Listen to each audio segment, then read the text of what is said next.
Conference arrange करवाई है हैदराबाद में, फर्स्ट टाइम UNGA, जो कभी कॉन्सेप्ट आया ही नहीं है। अब हमारा मकसद ये है कि हम जो है ना यूथ को एक अच्छे प्लेटफॉर्म पे लेके जाएं, लीडरशिप क्वालिटीज़ डेवलप करें। अब आजकल जो अमीन सारी वो सेम चीज़ें रिपीट कर रही। अब हैदराबाद में हम जब क्रिएटिविटी की बात करते हैं तो हम यूनाइटेड नेशन जनरल असेंबली लेके आए हैं, जो कि 193 डेलीगेट्स पर मुश्तमिल है और प्योर जो है ना एक एकेडमिक्स पर काम किया। तो यही हमारा एक मकसद है कि हम यूथ को जो है ना एम्पावर करें। It was my first time being Secretary General and it was a tough job. I learned a lot from Sir Waqar, Mr. Ghani, our President, Mr. Masood, our Vice President, Mr. Fareed, our conference advisor. And you know, I learned how to deal with people. I learned how to be a nice leader.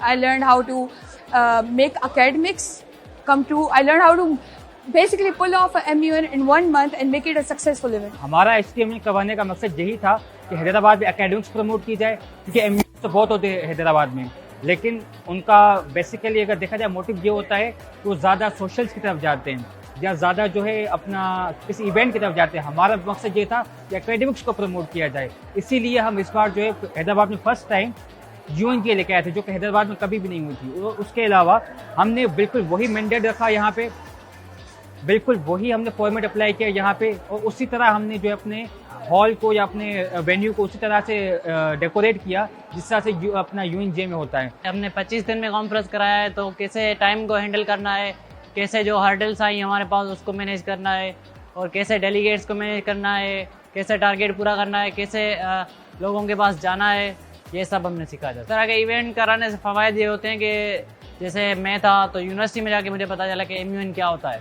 तो आजकल के बच्चे जो हैं, इनको अगर पहले से पता होगा तो ये बोलने में स्पीकिंग स्किल्स जो इनकी होगी वो अच्छी होंगी। जब वो यूनिवर्सिटी में आएंगे या जब वो किसी पोस्ट पे आएंगे तो उनकी स्किल्स, स्पीकिंग स्किल्स जो हैं वो अच्छी होंगी। इस तरह के इवेंट इसलिए माइंड्स जो है वो माइंड को ग्रो करने के लिए ज़रूरी है।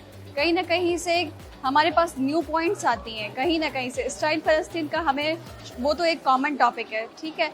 तो इसमें जो है हमारे पास डिफरेंट कंट्रीज़, जिन कंट्रीज़ के हमें नेम्स भी नहीं पता थे, डिफरेंट कंट्रीज़ थे। 193 कंट्रीज़ हमने रखे थे जो कभी किसी ने सुने भी नहीं होंगे।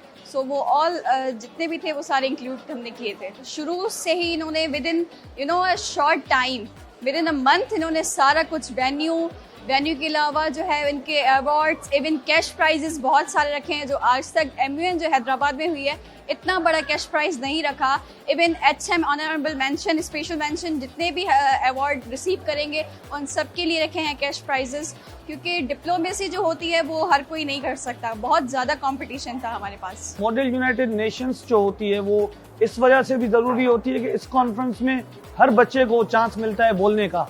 आजकल हर इंसान बोल तो लेता है पर सुनने की उसमें जो है इतनी ताकत नहीं होती, वो सुन नहीं पाता लोगों को।